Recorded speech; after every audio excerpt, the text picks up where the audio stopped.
Welcome back. That beautiful voice you're listening to right now is Dorian Harewood. Love Will Stop Calling. That's the music we're listening to right now. My special guest today, Dorian Harewood. Dorian's a prolific actor, and he has appeared in over 100 productions in film and television. He is known for roles such as Jesse Owens in The Jesse Owens Story, Reverend Morgan Hamilton in Seventh Heaven, Simon Haley in Roots, The Next Generations, and Private Eight Ball in Stanley Kubrick's Full Metal Jacket. That one scared me when I was in high school. Dorian, my Yeah, my best friend watched that over and over and over. He knew every line. yeah, yeah. It's a it's Dorian, a very popular one. yeah, that's like iconic. One of Yeah, those probably top 100 films you got to see. yeah, yeah. So Dorian Harewood is also a musician, a music artist. He's recorded three. Do I have this right? It's three solo albums, right? I saw conflicting Two actually. two. Okay, that's what I saw, and Yeah, then I found. yeah. So Show Me One More Time, which was recorded in the 80s. Love Will Stop Calling in 88, 1988. And then I had a Right. third one, Have a Little, 2001. So what do I have wrong, Dorian? Oh no, actually you're right. See, Did I tell you, you I forget just you had do a stuff. third? I just do stuff, Jeremiah. I just do stuff and it's fun. I do it, and then it's kind of like, what's next? Yeah. But you're right. You're right. You're right. Yeah, Well, I yeah, that's would, true. you don't want to 89 miss one. one of these albums. These are really great. Like I told you off Yeah. air, I didn't know you as a music artist. And then um, through my listening and going down the rabbit hole, I just Yeah. really fell in love with your voice and the music. I really recommend you guys find these albums and find some of these songs that we're playing. Yeah, I Um, appreciate it. Dor It's a lot of fun. you've toured, Dorian's toured with Four Tops, Gladys Knight. I think there's some big names that I forgot here. And accompanied by Grammy Award-winning musical director, arranger, composer, and conductor Randy Waldman, Dorian will pay tribute to the legendary Nat King Cole this Wednesday, July 9th at 7:30 p.m. at Herb Albert's Vibrato Grill and Jazz in Bel Air. Welcome back, Dorian. Thanks for having me. So Nat King Cole was an American singer, a jazz pianist, and an actor. Um, 30 he died 60 years ago. So here's the tribute, the 60-year tribute to Nat King Cole. Um, Right. 30 years after his death, he was awarded the Recording Academy Lifetime Achievement Award in 1990. What compelled you to tell the Nat King Cole story through a musical tribute to him in song, Dorian? Well, I felt first of all, he's been gone for 60 years, but his music hasn't left at all. Mm-mm. I mean, Mm. it's still people hear it, people that don't even know that it's him, they're hearing his music. They had the NBA Finals this year, and what was the song? Unforgettable. Nat King Cole singing Ah, Unforgettable. yeah. The finals of the big NBA championships. Um, he's just he's just a timeless genius, a timeless artist, and I think that I felt compelled to just. I've always wanted to do a tribute or celebration of his music because it's so gorgeous. And fortunately for me, we have similar ranges. We're both baritones and that kind of thing. But also, I love the music at that time. Hmm. The music I like the music of all different eras and all different types of music. I like a lot of different types, but I definitely love what Nat did during his time here on the planet.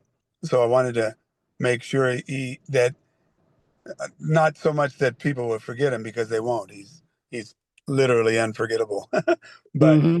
but And but isn't that such a beautiful, timeless song? That was oh, so. it's just time and just the way he approached music. First of all, many people don't know that um, he would not have had to open his mouth, Jeremiah, to be considered one of the top jazz musicians ever. He was he was a quintessential jazz pianist, heavily influenced by Earl Father Hines and some others, but mainly Earl Father Hines. He developed a jazz style that influenced people that are playing today, Herbie Hancock's, all those different wonderful jazz musicians that are around were influenced by Nat King Cole's piano playing.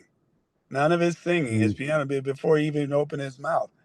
But when he did open his mouth and decided to focus on that, it just went to another level because the sound that he has, that he had, and that he still has because we hear it all the time, is so unique. The human body is affected by sound. Science is we know that the body is made up primarily of liquid, of water, okay, like 60, 70% water. And sound, the vibrations of sound going through the body affects people. And Nat Cole's voice was one of the greatest examples of just simple, pure sound affecting the human body and the human experience. He wasn't a vocal gymnast. He didn't do a whole lot of big riffs, and he wasn't. I would contend or offer that today he probably would not have turned one single chair in that TV show, The Voice, that contest, The Voice, because he wasn't the kind of singer that they were looking at or that they look at today, that Mm. has to sing super high and loud and you know and fanciful and all that. His was just he opened his mouth and he sang the truth, is what I call it.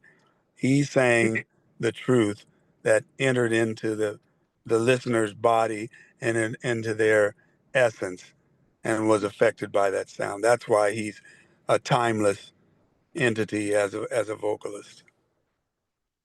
I've heard you refer to the truth of sound. Is that what you mean? And Yeah, yeah, yeah, yeah, I was struck by yeah. that Well, phrase. yeah, and I worked with another terrific singer that wasn't really fancy, Gladys Knight.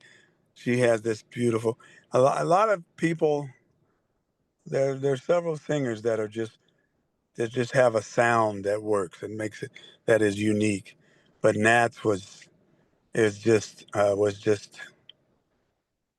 and I that's all I can say. It was the Hmm. truth. When Hmm. he sang something, whatever it was he was singing, everyone was affected by it. You Hmm. know, I mean, his and this thing that I'm doing, this celebration of his music. I'm not trying to sound like Nat. No one can sound like Nat. Most people can't sound like other people anyway.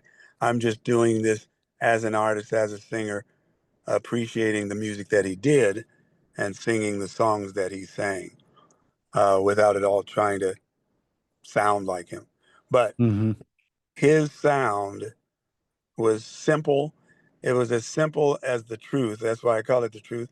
And it's as simple as just that phrase. It was as simple and powerful as the phrase "I love you," because when he sang those love songs and those positive songs, he was saying to the listener, to the world, "I love you. This is love. This is good feelings. This is respect. This is kindness. This is joy. This is you will something that will enrich in your lives." And that's what he did just by singing simple songs like Smile or any of those songs, Hmm. any of the songs that you've heard him do. But he would have, like I mentioned before, he won several of the top jazz pianist awards in his time. And had he so simply concentrated on that, he would have just destroyed everyone. The guy was Hmm. just an amazing. He was like a savant, you know, a pianist, Do jazz you play the pianist. piano? I do, but I hesitate to say that I play the piano because of people like Nat King Cole. Yeah. I call myself a rhythm piano player, where it's like a rhythm guitarist. They just do the chords, but they can't do all the lead stuff. I can't do all that stuff. I can do some chords, but Nat King Cole, I mean, he literally, the piano is simply an extension of his artistic arm, so to speak. He would just feel things and his fingers would do it. He would come up with these playful ideas, but because he had the ability, based on a lot of things, on his talent, on the fact that he studied, I mean, he studied classical piano. The guy, he owned his instrument. He owned that piano. Now, I'll sit down at a piano and I think, oh, I'm going to do this. I can't do it. I can think about it, but I can't do it. This guy, You he would, feel it. It's there. It yeah, just yeah, it's there. This is what I want to say, but I can't do it. Nat could do it. That's what Nat was. To have that, to have those two things, to be the best at what he did as a singer and as a pianist. There's been no one like that before or since. so of all the things that he did, I mean, there were, as you've listed, quite a few of them, his accomplishments. I thought that this was really kind of cool. He was the first African American entertainer to host a nationally broadcast television show, the Nat Yeah, King Cole Show on NBC. that's Now, right. you see I see a lot of similarities Yeah, yeah. with things that you've accomplished in your life. Yeah, Um, yeah. I would have been, did, I would have been promoting his show if I was back then. yeah, But and the iron. I'll let you know what I'm talking about with NBC. If you Okay. don't already know, we'll talk about that in the Okay. next segment here. But Okay. so I want to. So all throughout the show, we're playing music from your albums, your solo career, but we're Yeah. also playing. There's a rehearsal tape that you shared with me, and so I'm playing excerpts throughout this interview of the rehearsals for the Nat King Cole tribute by Oh, okay. Dorian Harewood, and this is Route 66. Let's take a listen. All right, that's so much fun. Let me ask you a question, Dorian, Yeah. because I know it. Get your kicks on Route 66. Is that the same song? Same Yeah. lyrics? Yeah. That's Okay. the same thing. Get your kicks on Route 66. It was That's recorded the song. originally in 1946. That is incredible. Yeah. I didn't realize it was that had been that long ago. That And and that was when Nat had the Nat Cole trio, the King Cole trio. yeah. That Okay. was one of their first big hits. He The Route 66 was one of the early hits, but it's interesting because he had done so many songs. I mean, a lot of songs that people just don't know about with the King Cole trio. A lot of stuff, a lot of instrumental stuff, a lot of stuff where he was just singing before he actually became a real out front singer. He was just Hmm. kind of singing as part of this trio, the Nat King Cole trio. And then somewhere he would sing with some of the other guys in the trio, that kind of thing. There's a lot of old tapes out there now that I was excited to hear about. But yeah, that's the Route 66 was, um, The in fun fact, one. that was one of the early ones. And in my show, I give credit to, and I want to, and I'm going to definitely give credit to the composer, the lyricist of each song Hmm. that we sing for Hmm. the audience, because they're the ones that put it Yeah. together, you know, Important. and it's very important. There's wonderful lyrics, beautiful music, and then this gorgeous instrument through which those things were put out into the world was Nat King Cole's voice. So it was a great combination. Well, often I think, and this is relatable to anybody I think out there listening, that these legendary music artists that we admire, and that we call our own in some way, and that we collect, um, and they're intertwined in our life stories as the music soundtrack of our life, and they often Hmm. bring up memories or feelings or emotions that take you back to where you were when you first heard it. I mean, it's the beauty Yeah. of music. And many of these music artists, I think, act as almost spiritual guides sometimes, helping us navigate Yeah. our life and our journey through life. How did Nat King Cole inspire your life? Is there an example of something that that you can recall that helped you out in maybe a difficult time? The lyrics spoke to you, or just him, who he was. How has he helped your life in any way? Well, he's helped me. I was very young. In fact, Nat started before I was born with the King Cole Trio and all that. But I was affected by his music growing up, his earlier music, and the music was always around the house. My mother and father played a lot of jazz. They played Beatles stuff. They played Motown music. All kinds of different music they exposed to us, to the kids. Um, but as far as Nat King Cole, you mentioned his TV show. I mean, he was the first uh, to have African American to have his own television show, and the simple reason, and it was so ironic. It's so ironic today when you think about it, that the only reason his show did not succeed. Well, it succeeded, but the reason it didn't continue, uh, it was ironic because they did not have um, the advertiser support. Mm, Advertisers were afraid to support a black man, a black entertainer. They felt that a lot of the people in the South at that time would ban theirs. They would kind of revolt against the NBC because they're playing this music or this guy's music. The music was the same. I mean, he sang stuff that Frank Sinatra sang stuff that um, Bing Crosby sang, all those things. But because he was black, they would not, and I think the public would have accepted it, but the advertisers, they didn't give him a chance. they didn't give him a chance. They said, "We're not going to keep this. We're not going to put any money into it. Nobody's going to want that." And in fact, one of the phrases um, at the end, when he finally shut the show down, was that he said Madison Avenue was afraid of the dark. Mm, That kind of thing.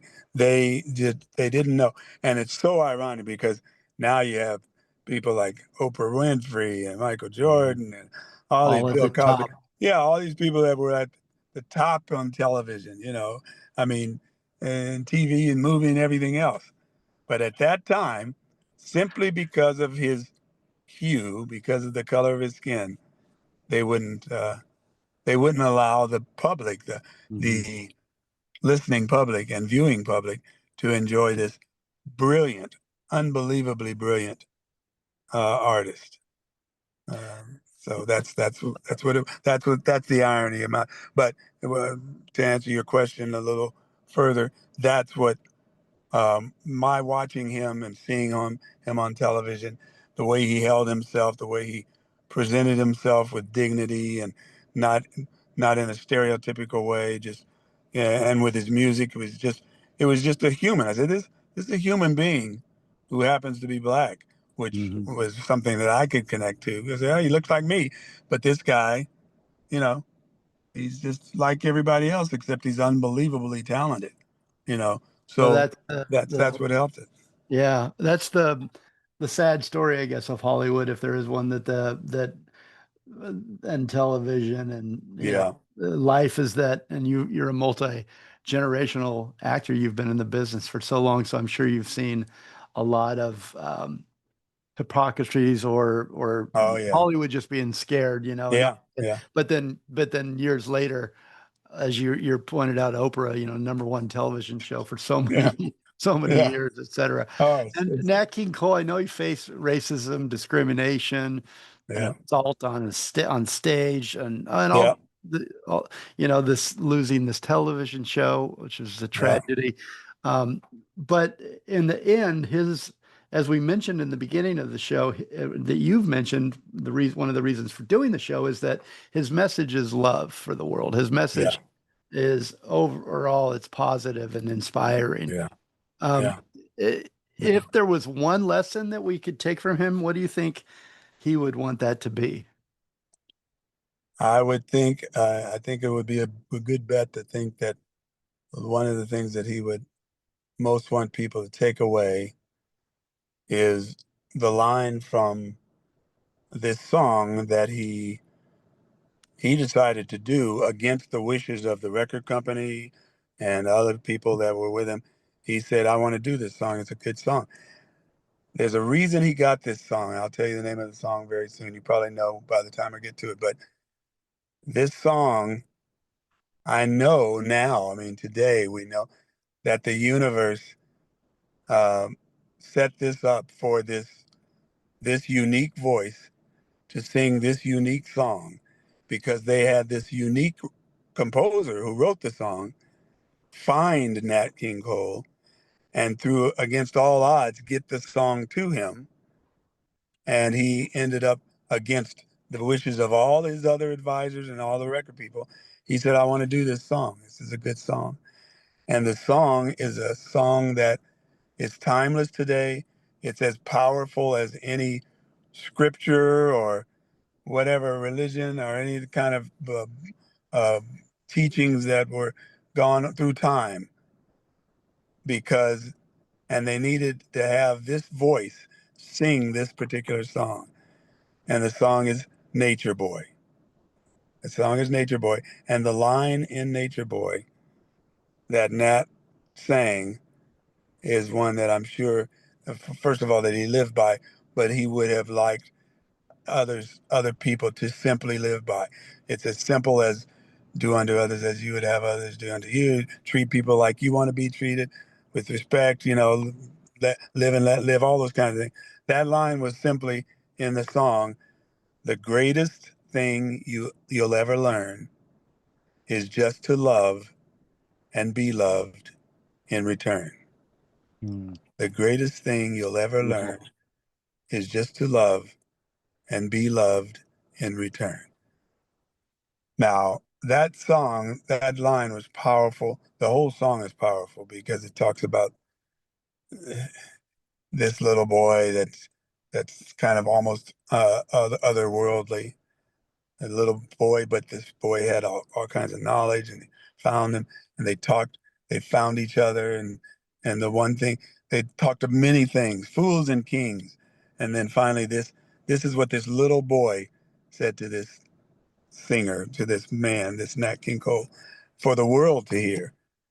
The greatest thing you'll ever learn is just to love and be loved in return. Just simple. Hmm. And that, without question, is something that Nat wanted the world to hear. That's why he did that song. Hmm. And the world has heard it for the most part. There's still a lot, unfortunately, a lot of people that don't want people to hear that, you know, and don't want to go by that. But that's the fight. That's That's the the fight. battle. Yeah, That's that's the the fight. battle. That was beautiful. And I was hoping you'd sing to me a little bit. Oh, Thank you. I That was beautiful.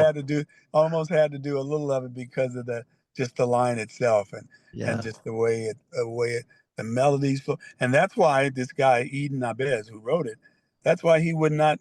A bunch of people wanted to do that song, but this guy was like one of the first beatniks. I mean, he didn't he lived off the land. He didn't have a place to live. They ended up finding him behind the Hollywood sign or whatever, that kind of thing. But he knew that this voice that he heard, this Nat King Cole guy, was the voice that he needed to sing his song that he wrote. And that's not just kind of luck.